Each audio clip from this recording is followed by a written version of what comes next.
incident, Tucker, that reveals more vividly the real function of our nation's largest media corporations than what just happened here.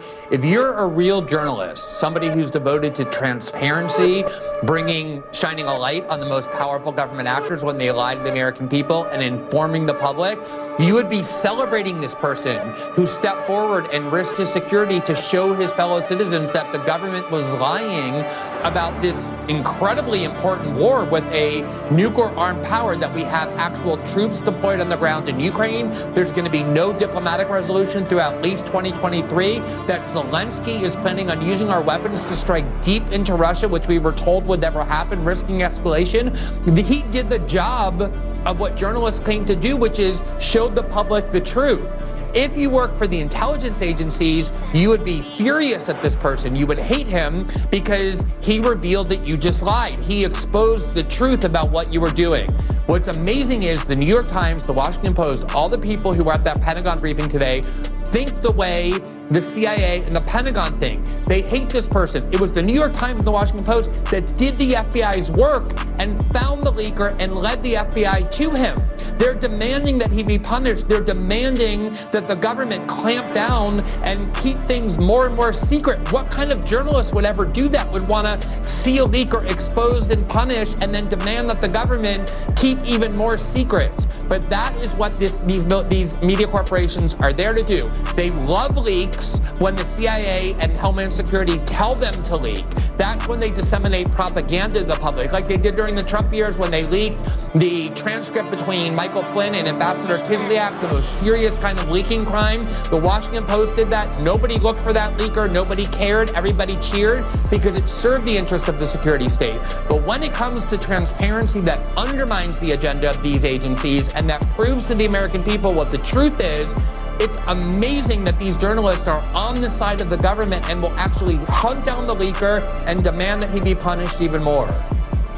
I just don't understand how any journalist could collaborate in hiding the fact that we're in a direct hot war with Russia. Maybe you support that, maybe you don't. But how could you hide something that significant, the most significant fact of our generation, from the public? How could you do that?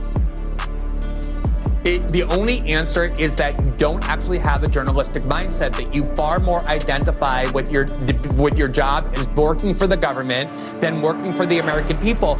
If you look at the history of the most important journalism stories, it's exactly insiders like Daniel Ellsberg sees that the government is lying to the American people about the war in Vietnam, saying we're winning when in reality privately they're saying we're losing, and he goes and he shows the American people the truth. Or Edward Snowden, who heard James Clapper falsely deny the NSA was spying on American people. He had the evidence in his hand and he risked his security to show the truth. Same things WikiLeaks did. This is what you celebrate in journalism. Our journalists, meaning the media corporations, hate this because they actually work for their government. That is their true allegiance. You have to defend truth tellers. You cannot abet lying. If you have an entire country based on lies, it just does not end well. You have to tell the truth. I think you're certainly a living example of that. Glenn Greenwald, thank you very much. Thanks, Tucker.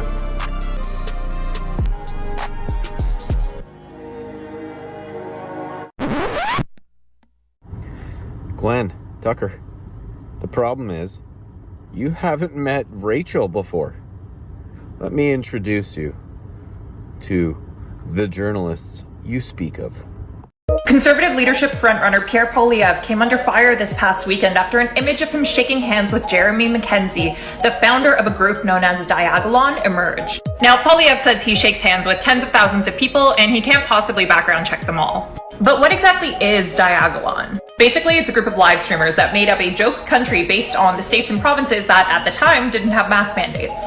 It started as a meme. Their pretend vice president is an evil goat. But during their hours-long live streams, Diagolon members have warned about a looming societal collapse, which they blame on the government. And they'll call for something to be done about this without saying what. This is what worries extremism experts, especially after what appeared to be Diagolon patches were found alongside a bunch of weapons the RCMP seized in Coutts, Alberta earlier this year. Because while this group says they're just joking around, the experts say followers might take the warnings about society to heart and decide to do something about it. Read more at globalnews.ca. Also, Rachel, why don't you come to Coutts? Why don't you come meet some of the people out here? I bet you won't have so much fucking words to say if you showed up out here and met some of us. Double bitch.